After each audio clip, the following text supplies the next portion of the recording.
Oh boy, I guess I should make my way through these Patreon videos, eh? So for those of you who don't know, I am on Patreon, and as some of the rewards is I'm doing the actual album reviews for you guys. If you donate to my Patreon, you'll be able to get that, and that is what happened for this particular album. I've already done the live stream of the previous album from this band, but decided to take a little bit of a deeper dive into this one. So thank you to the patron Rick for suggesting this.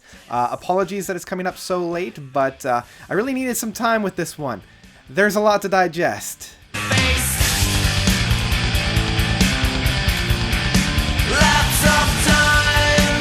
Nothingface by Voivod. I think it's Voivod. Voivod.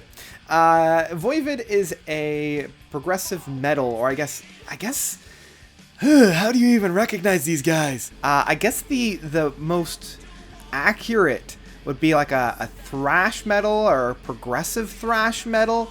They got their start in the mid 80s. They dropped their first album in 84, and it wasn't until probably their third album of Killing Technology in 1987, a fantastic year by the way, that they really started to dip their toe into that progressive style. And the live stream that I did for these guys was for Dimension Hatros, and I've left that guy right there for you guys to check out.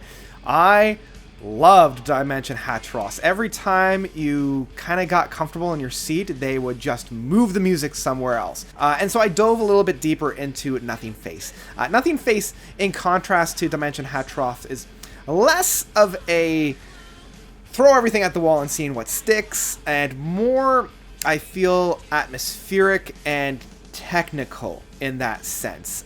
Overall, I felt like Nothingface wasn't as chaotic. There was a lot more technical proficiencies, but I'm not sure if that lessened the album overall. Being with this album for so long, it still has that clear identity, and you can see where these guys had influenced others moving forward within that like crazy technical thrash, blending in with that very jazzy, very avant-garde, very like who knows what's going to be happening next type of a technique that other bands and other kind of progressive metal bands would take and run with. Overall, this album is quite the trip, and as I mentioned, it's a lot more atmospheric, it's a lot more smooth, I feel, and it also has a lot more of a like a studio presence in it as well. You can feel like the mixing and mastering is a little bit more emphasized on this album. It's not as raw, and in some ways this helps the overall enjoyment, and in that way it's a little bit more accessible, and it's a better entry point for this band than the past album that I listened to. But at the same time, it does take away a little bit of the charm that I felt with Dimension Hatros.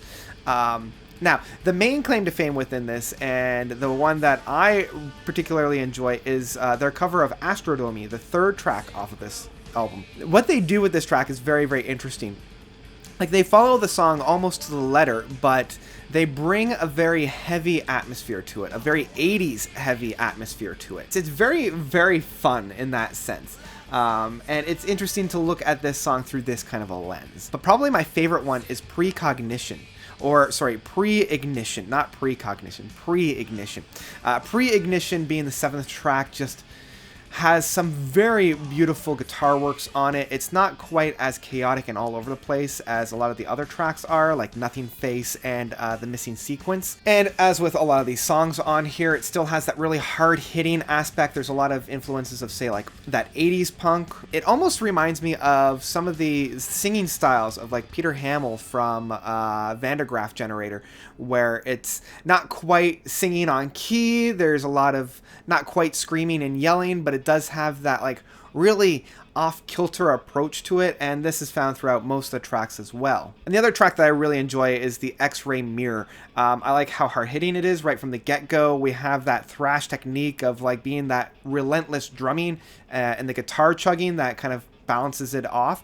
But what I really like is the smooth playing styles about the midpoint of the track, where the whole band kind of comes together and like really focuses in on their work. And this is where I was saying at the beginning of the review where it's got that focus in.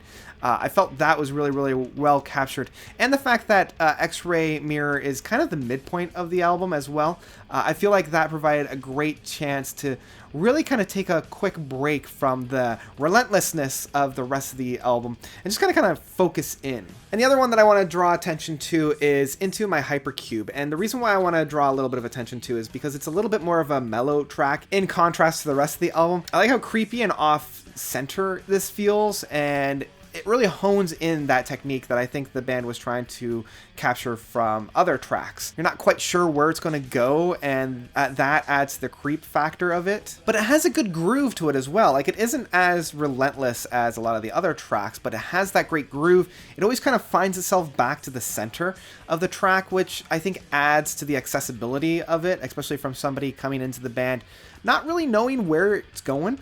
So I thought that was a really great way of presenting the music that's more of a thrash, more of a punk, but also being very progressive and mellow at times as well. Like being able to balance all that in a genre such as punk and thrash that don't really lend itself to a mellow atmosphere. I thought that Into My Hypercube did that very, very well. So overall, this album, it's interesting. It is very interesting. This one has a better entry point, I think, for the band. It has a little bit better presentation of what to expect, and it is a little bit more accessible in that sense.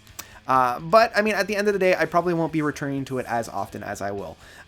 It's still one that I'll recommend, and it did showcase a lot of great techniques from the 80s, and it influenced a lot of bands moving forwards. Like, you can see these guys pioneering a lot of techniques that will be used later on. Overall, I have to say this is an album that you would stream. This is one that I would recommend streaming, having a good time. Apparently they released an album this year and I haven't had a chance to check it out, so hopefully I'll be able to do that soon. So that's about it for No Face by Voivod.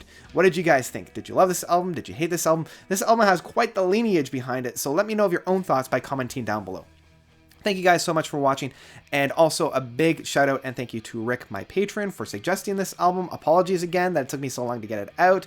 I've got a few more albums to cover within my patrons, but if you want to have an album covered, consider donating to my Patreon. I've left the link down below for you to do so. So thank you guys so much for watching. As always, you guys are definitely the best, and until next time, notes out.